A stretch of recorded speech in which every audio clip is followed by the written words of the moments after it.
നമസ്കാരം. നടി ആക്രമിക്കപ്പെട്ട കേസിൽ നടൻ ദിലീപിനെ കോടതി കുറ്റവിമുക്തനാക്കിയതിന് പിന്നാലെ പ്രതികരണവുമായി രംഗത്തെത്തിയിരിക്കുകയാണ് ബിഗ് ബോസ് താരം അഖിൽ മാരാർ. ദിലീപിനെ തുടക്കം മുതൽ പിന്തുണച്ച വ്യക്തി കൂടിയാണ് അഖിൽ. എന്തുകൊണ്ടാണ് താൻ ദിലീപിനെ ഈ കേസിൽ ദിലീപിനൊപ്പം നിന്നതെന്ന് അഖിൽ തന്റെ ഫേസ്ബുക്കിൽ കുറിക്കുകയാണ്. പോലീസ് ഉദ്യോഗസ്ഥന്മാരിൽ നിന്നും മനസ്സാക്ഷിയുള്ള മാധ്യമപ്രവർത്തകരിൽ നിന്നും ഞാൻ അറിഞ്ഞ ചില സത്യങ്ങൾ, കരുത്തിക്കുട്ടി ദിലീപിനെ ഇല്ലാതാക്കാൻ സിനിമയുടെ ഉള്ളിൽ നിന്നും പുറത്തുനിന്നും കളിച്ച കളികൾ, ഇതെല്ലാമാണ് അതിന് കാരണം എന്നാണ് വിശദമായ കുറിപ്പിൽ അഖിൽ പറയുന്നത്. അഖിലിൻ്റെ വാക്കുകൾ ഇങ്ങനെയായിരുന്നു: ദിലീപിനെ കോടതി വെറുതെ വിട്ടു. ഒന്നുമില്ലായ്മയിൽ നിന്നും എല്ലാം നേടി എടുത്ത അയാൾക്ക് ഇനിയുള്ള ജീവിതം നന്നായി മുന്നോട്ട് കൊണ്ടുപോകാൻ അറിയാം. എൻ്റെയോ സോഷ്യൽ മീഡിയയിലോ അയാളെ അനുകൂലിക്കുന്ന ആരുടെയും ആവശ്യം അയാൾക്കില്ല. അതുകൊണ്ട് ഞാൻ എഴുതുന്നു, ദിലീപിന് വേണ്ടിയല്ല, എനിക്ക് വേണ്ടിയാണ്. എൻ്റെ ചിന്തകൾ പോലീസ് ഉദ്യോഗസ്ഥന്മാരിൽ നിന്നും മനസ്സാക്ഷിയുള്ള മാധ്യമപ്രവർത്തകരിൽ നിന്നും ഞാൻ അറിഞ്ഞ സത്യങ്ങൾ, കരുത്തിക്കുട്ടി ദിലീപിനെ ഇല്ലാതാക്കാൻ സിനിമയുടെ ഉള്ളിൽ നിന്നും പുറത്തുനിന്നും കളിച്ച നാറിയ കളികൾ, അതിൻ്റെ ഭാഗമായി പൊതുസമൂഹത്തിൻ്റെ എതിർപ്പിനെ തള്ളിക്കളഞ്ഞും ദിലീപിനൊപ്പം എന്ന നിലപാട് സ്വീകരിച്ചത് എന്തുകൊണ്ട് എന്ന് എൻ്റെ വാദങ്ങൾ. പലരുടെയും സംശയങ്ങൾ ഇങ്ങനെയായിരുന്നു: പൾസർ സുനി ആരും പറയാതെ എന്തിന് ഇത് ചെയ്തു? അതിനുള്ള ഉത്തരവും അഖിൽ തന്നെ പറയുന്നുണ്ട്. അതെന്താ, പീഡിപ്പിക്കാൻ ആരെങ്കിലും പറയണം എന്ന നിർബന്ധം മലയാളികൾക്ക് എന്ന് തൊട്ടാണ് വന്നത്. പൾസർ സുനി മുൻപ് ഇതേ കാര്യം ചെയ്തിട്ടുണ്ട്. നടിമാരുടെ നഗ്ന ദൃശ്യങ്ങൾ പകർത്തി 5 ലക്ഷം വരെ അവൻ ബ്ലാക്ക്മെയിൽ ചെയ്ത് വാങ്ങിയ കേസുണ്ട്. അതുകൊണ്ട് സുനി സ്വന്തമായി ചെയ്യാം, ഇനി മറ്റാർക്കും വേണ്ടിയും ചെയ്യാം, ചെയ്തിട്ട് ദിലീപിൻ്റെ പേര് പറയുക ആകും ലക്ഷ്യം. നടിയെ പീഡിപ്പിച്ചത് ടെമ്പോ ട്രാവലറിൽ എന്നാണ് പലരും കരുതിയിരിക്കുന്നത്. നടിയെ പീഡിപ്പിച്ചത് XUV 500 എന്ന കാറിൽ വെച്ചാണ്. ഓടിക്കൊണ്ടിരുന്ന വാഹനത്തിൽ ഒരു കാറിൻ്റെ പിൻ സീറ്റിൽ യാത്ര ചെയ്തിട്ടുണ്ടെങ്കിൽ, അല്ലെങ്കിൽ വേണ്ട, ഇപ്പോൾ തന്നെ കാറിൻ്റെ പിന്നിൽ ഇരയെ പിന്തുണയ്ക്കുന്ന നിങ്ങളൊരു സ്ത്രീയാണെങ്കിൽ ഭർത്താവിനെ ഒപ്പം കൂട്ടുക, പുരുഷനാണെങ്കിൽ ഭാര്യയെ ഒപ്പം കൂട്ടുക, എന്നിട്ട് പീഡനത്തിൻ്റെ ഡെമോ ഒന്ന് ശ്രമിക്കുക. ഏത് തരം പീഡനം ആ ചുരുങ്ങിയ സ്ഥലത്ത് സാധ്യമാകും എന്ന് നിങ്ങൾ സ്വയം ബോധ്യപ്പെടുക. അതോടൊപ്പം ഒരു മൊബൈലിൽ അതൊന്ന് പകർത്താൻ ശ്രമിക്കുക. രാത്രിയിൽ എത്ര വെളിച്ചം 2017 ഒരു മൊബൈൽ ക്യാമറയിൽ ഉണ്ടാകും എന്ന് നിങ്ങൾ നോക്കുക.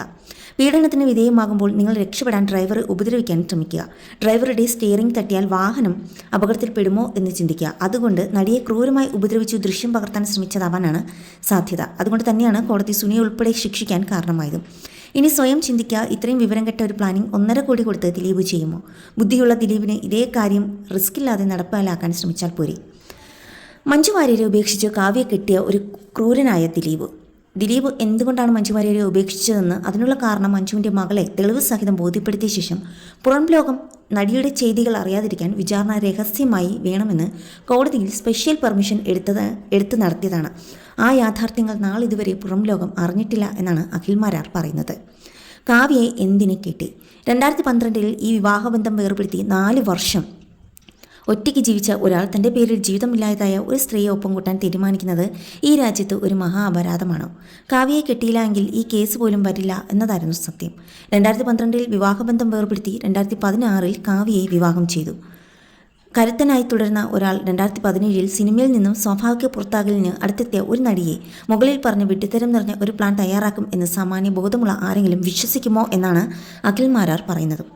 പണത്തിനു വേണ്ടി എന്തും ചെയ്യുന്ന ഒരു മാധ്യമപ്രവർത്തകന്റെ പണം ചോദിച്ചുള്ള ബ്ലാക്ക്മെയിലിംഗ് ഈ കേസിന്റെ തുടക്കത്തിൽ തന്നെ ദിലീപ് പരാതി നൽകിയതാണെന്നും അഖിൽ മാരാർ പറയുന്നു. ആരെങ്കിലും കൊണ്ട് തനിക്ക് അനുകൂലമായി എന്തെങ്കിലും ചെയ്യാൻ ദിലീപ് തീരുമാനിച്ചെങ്കിൽ ബന്ധപ്പെടേണ്ട ഒരു പ്രധാന വ്യക്തി ഞാൻ കൂടിയായിരുന്നു. നാളിതുവരെ ദിലീപോ അദ്ദേഹത്തിൻ്റെ ഫാൻസോ അസോസിയേഷനോ ഒരിക്കൽ പോലും അഖിൽ മാരാറിനോട് ഒന്നും പറഞ്ഞിട്ടില്ല എന്നാണ് അദ്ദേഹം പറയുന്നത്. 5 പൈസ ദിലീപ് സോഷ്യൽ മീഡിയ സപ്പോർട്ടിന് വേണ്ടി ചെയ്യുന്നതുമില്ല. കാരണം അയാളുടെ ലക്ഷ്യം വിധി അനുകൂലമാകട്ടെ എന്നത് മാത്രമായിരുന്നു. ഇത്രയും എഴുതിയത് എൻ്റെ നിലപാടിൽ എനിക്ക് ജയിക്കാനും മാന്യത ചമഞ്ഞ് നടക്കുന്ന നാറികളെ സമൂഹം തിരിച്ചറിയാനും ആർക്കെങ്കിലും ചിന്തിക്കാൻ കഴിയും എങ്കിൽ ചിന്തിക്കട്ടെ എന്ന് കരുതി മാത്രം എന്നായിരുന്നു അഖിൽ മാരാർ കുറിച്ചതും.